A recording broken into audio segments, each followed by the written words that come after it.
সিএনজিতে চলাফেরা করি, আমার তো গাড়ি নাই। আমার মানুষের কল্যাণে কাজ করতে হবে, এটা আমার দায়িত্ব হয়ে গেছে। দ্বাদশ সংসদের প্রথম অধিবেশন অনুষ্ঠিত হয়েছে মঙ্গলবার। এ দিনটি স্মরণীয় করে রাখতে প্রায় সব সংসদ সদস্যই হাজির হন বিলাসবহুল গাড়িতে চেপে। কেউ BMW, কেই বা রেঞ্জ রোভার। কিন্তু একমাত্র ব্যতিক্রম সবচেয়ে কম বয়সী সংসদ সদস্য আজিজুল ইসলাম। যশোর ৬ অর্থাৎ কেশবপুর আসন থেকে স্বতন্ত্র প্রার্থী হিসাবে ঈগল প্রতীকে নির্বাচন করে জয়ী হওয়া আজিজুল সংসদে এসেছেন সিএনজি চালিত অটোরিকশায় করে। এতে সবাই অবাক হয়েছেন। মূলত অতি সাধারণভাবে জীবনযাপন করা এই এমপির গাড়িই নেই। একমাত্র মানুষের ভালোবাসা থাকাতেই তিনি এমপি হয়েছেন। আমাদের আজকের ভিডিওতে আলোচনা করব সর্বকনিষ্ঠ এমপি আজিজুল ইসলামকে নিয়ে, কিভাবে নৌকার হেভিওয়েট প্রার্থীকে হারিয়ে এমপি হলেন। এছাড়াও তার জীবনী সম্পর্কে বিস্তারিত জানতে ভিডিওটি না টেনে শেষ পর্যন্ত দেখতে থাকুন। পুরো নাম আজিজুল ইসলাম খন্দকার আজিজ। সংসদ সদস্য আজিজুল ইসলামের জন্ম 1995 সালে। সার্টিফিকেট অনুযায়ী মাত্র 28 বছর বয়সে এমপি হয়ে গোটা দেশে চমক সৃষ্টি করেছেন এই এমপি। দ্বাদশ জাতীয় সংসদ নির্বাচনে তিনি যশোর ৬ সংসদীয় আসন থেকে ৯,৫৭৫ ভোটের ব্যবধানে বিজয়ী হয়েছেন। আজিজুল ইসলাম খন্দকার আজিজের প্রতিপক্ষও ছিলেন 2 হেভিওয়েট প্রার্থী। একজন নৌকা প্রতীকের আলোচিত সমালোচিত যশোর জেলা আওয়ামী লীগের সাধারণ সম্পাদক ও সদ্য সাবেক সংসদ সদস্য শাহিন চাকলাদার। অন্যজন স্বতন্ত্র প্রার্থী ছিলেন উপজেলা আওয়ামী লীগের সহসভাপতি ও দুবারের উপজেলা চেয়ারম্যান এইচ.এম. আমির হোসেন। বয়সে ছোট হওয়া সহ নানা কারণে স্বতন্ত্র প্রার্থী ঈগল প্রতীকের আজিজুল শুরুতে সেভাবে আলোচনায় ছিলেন না, কিন্তু তিনি গণমানুষের নেতা হয়ে ওঠার চেষ্টা করেছেন বলে স্থানীয়রা জানিয়েছেন। আগে ছাত্র রাজনীতি করেছেন, ছিলেন জেলা পরিষদ সদস্য। 2 হেভিওয়েটকে হারিয়ে সবাইকে চমকে দিয়েছেন তিনি। দ্বাদশ জাতীয় সংসদ নির্বাচনে সারা দেশে নির্বাচিত 298 জন সংসদ সদস্যের মধ্যে বয়সে সবার ছোট আজিজুল ইসলাম খন্দকার আজিজ। জানা গেছে, বিগত জাতীয় সংসদ নির্বাচনগুলোতে তুলনামূলক কম বয়সে সংসদ সদস্য নির্বাচিত হয়ে অনেকেই আলোচনায় এসেছেন। বর্তমান তথ্য প্রযুক্তি প্রতিমন্ত্রী জুনায়েদ আহমেদ পলক মাত্র 29 বছর বয়সে নবম জাতীয় সংসদ নির্বাচনে নাটোর 3 আসন থেকে আওয়ামী লীগের মনোনয়নে সংসদ সদস্য নির্বাচিত হয়ে দেশে সবার দৃষ্টি কেড়েছিলেন। এছাড়া একাদশ জাতীয় সংসদ নির্বাচনে প্রয়াত আওয়ামী লীগ নেতা আব্দুল জলিলের ছেলে নিজামুদ্দিন জলিল জন ছিলেন সর্বকনিষ্ঠ সংসদ সদস্য। ওই সময় তার বয়স ছিল 27 বছর। আর সদ্য অনুষ্ঠিত দ্বাদশ জাতীয় সংসদ নির্বাচনে সারা দেশে বেসরকারিভাবে বিজয়ী সংসদ সদস্যদের মধ্যে খন্দকার আজিজই হলেন সর্বকনিষ্ঠ সংসদ সদস্য। 7 জানুয়ারি অনুষ্ঠিত দ্বাদশ জাতীয় সংসদ নির্বাচনে আজিজুল ইসলাম খন্দকার আজিজ পেয়েছেন 48,947 ভোট। নিকটতম প্রতিদ্বন্দ্বী শাহিন চাকলাদারের ভোট 39,269টি। এইচ.এম. আমির হোসেন পেয়েছেন 17,209 ভোট। উপজেলা ছাত্রলীগের সাবেক যুগ্ম আহ্বায়ক আজিজুল ইসলাম মাত্র 27 বছর বয়সে জেলা পরিষদের সদস্য নির্বাচিত হন। 28 বছর 8 মাস 23 দিন বয়সে হন সংসদ সদস্য। জাতীয় পরিচয়পত্র অনুযায়ী তার জন্ম তারিখ 1995 সালের 15 এপ্রিল। তার বাড়ি কেশবপুর পৌরসভার ব্রহ্মকাটি গ্রামে। পিতা খন্দকার রফিকুজ্জামান ও মাতা ফরিদা বেগমের 9 সন্তান। 4 ভাই ও 5 বোনের মধ্যে এমপি আজিজ সবার ছোট। আপনার স্বপ্ন কি জানতে চাইলে আজিজ বলেন, আমার স্বপ্ন আজীবন মানুষের কল্যাণে কাজ করা এবং নিজেকে মানব সেবায় নিয়োজিত রাখা। খন্দকার আজিজের লেখাপড়ার হাতে খড়ি ব্রহ্মকাটি সরকারি প্রাথমিক বিদ্যালয়ে। তারপর তিনি কিছুদিন মাদ্রাসায় লেখাপড়া করেন। বুড়িহাটি মাধ্যমিক বিদ্যালয় থেকে 2010 সালে এসএসসি ও কেশবপুর ডিগ্রি কলেজ থেকে 2012 সালে এইচএসসি পাশ করেন। পরে পাজিয়া কলেজ থেকে 2015 সালে ডিগ্রি শেষ করেন তিনি।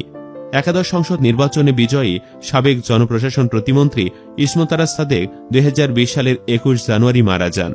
14 জুলাই উপনির্বাচনে শাহিন চাকলাদার দলীয় মনোনয়ন পেয়ে বিজয়ী হন। এবার অনেকের ধারণা ছিল স্বতন্ত্র প্রার্থী এইচ.এম. আমির হোসেনের সঙ্গে হাড্ডাহাড্ডি প্রতিদ্বন্দ্বিতা হবে তার, কিন্তু ফলাফলে দেখা যায় হেভিওয়েট প্রার্থী শাহিন চাকলাদারের সঙ্গে খন্দকার আজিজের প্রতিদ্বন্দ্বিতা হয়েছে। এত কম বয়সে এমপি হওয়ার কারণ জানতে চাইলে উপজেলার হদগ্রামের বাসিন্দা ও সৌদি প্রবাসী হারুনুর রশিদ বলেন, আমরা সাবেক শিক্ষামন্ত্রী এএসএইচকে সাদেক সাহেবের মৃত্যুর পর ভালো নেতা পাইনি। শাহিন চাকলাদার মূলত বহিরাগত, তার বাড়ি বরিশাল, তিনি যশোরে থাকেন। এলাকার মানুষ তার নির্যাতনে মুখ খুলতে সাহস পায়নি। তারই প্রতিবাদে মানুষ একজোট হয়ে নৌকা ঠেকাও প্রচারণা চালায়। আজিজকে ভোট দিয়েছে দলমত নির্বিশেষে সব শ্রেণীর জনগণ। যারা ভোট দেয়নি তারাও তার সমর্থন করেছেন। এছাড়া আজিজ সবার মন জয় করে নিয়েছেন। তিনি বড় নেতা হতে পারবেন যদি মানুষের পাশে থাকেন। শাহিন চাকলাদারের হারের বিষয়ে এলাকাবাসী বলছেন, তার পক্ষে উপজেলা আওয়ামী লীগের নেতৃবৃন্দ নৌকার পক্ষে মাঠে নামেনি। পক্ষান্তরে আজিজুল ইসলাম বহিরাগতদের হটাও মোর্চা নিয়ে দাঁড়ে দাঁড়ে ছুটেছেন। সেই সাথে তিনি সাবেক শিক্ষামন্ত্রী এইচ.কে সাদেক ও সাবেক জনপ্রশাসন প্রতিমন্ত্রী ইসমত আরা সাদেক পরিবারের বিশ্বস্ত ভাজন হিসাবে পরিচিতির সব সুযোগটুকু কাজে লাগাতে সামর্থ্য হয়েছেন। সোহরাব হোসেন নামে অপর এক ভোটার বলেন, শাহিন চাকলাদার গত 3.5 বছরে নিয়োগ বাণিজ্য করে কোটি কোটি টাকা আয় করেছেন। কেশবপুরের বিভিন্ন স্কুল, কলেজ ও প্রকল্পে তিনি নিজের লোকদের সভাপতি বানিয়ে এ বাণিজ্যের কাজটি সেরেছেন। এই বাণিজ্য নিয়ে মুখ খুলতে শুরু করেছিলেন অনেকে। এ কারণে ভোটের মাঠে প্রভাব পড়েছে। স্থানীয় আওয়ামী লীগ নেতাকর্মীরা জানান, কেশবপুরের প্রয়াত সাবেক সংসদ সদস্য ও জনপ্রশাসন প্রতিমন্ত্রী ইসমত আরা সাদেকের স্নেহভাজন হিসেবে আজিজুল ইসলাম বেশ পরিচিত। তিনি সে সময় উপজেলা ছাত্রলীগের যুগ্ম আহ্বায়ক ছিলেন। পরে আজিজুল জেলা পরিষদের সদস্য হিসেবে নির্বাচিত হন। তখন থেকে তিনি গ্রামেগঞ্জে জনসংযোগ করে তরুণদের কাছে জনপ্রিয় হয়ে ওঠেন। তারা আরও জানান, শাহিন চাকলাদার এমপি হওয়ার পর থেকে উপজেলা আওয়ামী লীগের নেতাকর্মীরা নানাবিধ কারণে তার থেকে সরে দাঁড়ান। নির্বাচনী মাঠেও তারা ছিলেন না। এর বাহিরে শাহিন চাকলাদার সাইফুল ইসলাম নামে এক পরিবেশবাদী কর্মীকে ফাঁসাতে থানায় বোমা মেরে মামলা দিতে ওসিকে চাপ দিয়েছিলেন। সেই অডিও সামাজিক যোগাযোগ মাধ্যমে ভাইরাল হওয়ার পরে জনমনে বিরূপ প্রতিক্রিয়ার সৃষ্টি হয়। হেভিওয়েট প্রার্থীকে হারিয়ে আজিজের বিজয় হওয়াকে আপনি কিভাবে দেখছেন জানতে চাইলে কেশবপুর উপজেলা আওয়ামী লীগের সভাপতি মাস্টার রুহুল আমিন বলেন, মূল কারণ হল বিএনপির জামায়াত, তাদের ভোটে সে পাশ করেছে। আজিজও আওয়ামী লীগের প্রার্থী, তিনি কি আওয়ামী লীগের ভোট পাননি? এমন প্রশ্নের জবাবে তিনি বলেন, হ্যাঁ পেয়েছে, কিছু তো পাবেই, তাছাড়া সেও আমার স্নেহধন্য। আপনারা নতুন এমপিকে অভিনন্দন ও শুভেচ্ছা জানানোর ব্যাপারে কি ভাবছেন জানতে চাইলে তিনি বলেন, প্রশ্নই ওঠে না। সে তো নৌকা প্রতীক নিয়ে নির্বাচন করেনি, তাকে আমরা দলীয়ভাবে শুভেচ্ছা কেন জানাব? কিন্তু শেখ হাসিনা নিজেই ডামি প্রার্থী হিসেবে স্বতন্ত্র প্রার্থীদের অনুমোদন দিয়েছেন জানালে তিনি বলেন, তাহলে তো শেখ হাসিনাই তাকে নৌকা প্রতীক দিতে পারতেন। সে দলীয় সিদ্ধান্তকে অমান্য করেছে। সর্বকনিষ্ঠ এমপি হওয়ার অনুভূতি জানতে চাইলে তিনি বলেন, নিজেকে ধন্য মনে করছি, এটা খুবই আনন্দের।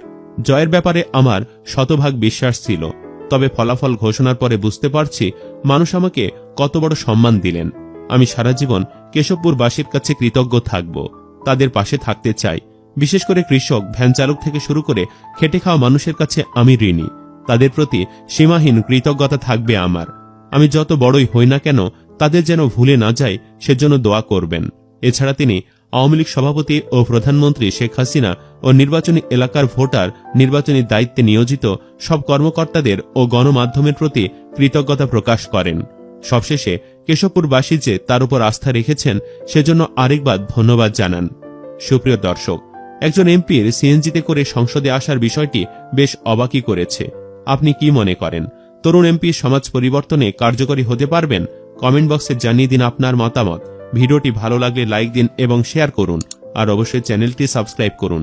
ধন্যবাদ।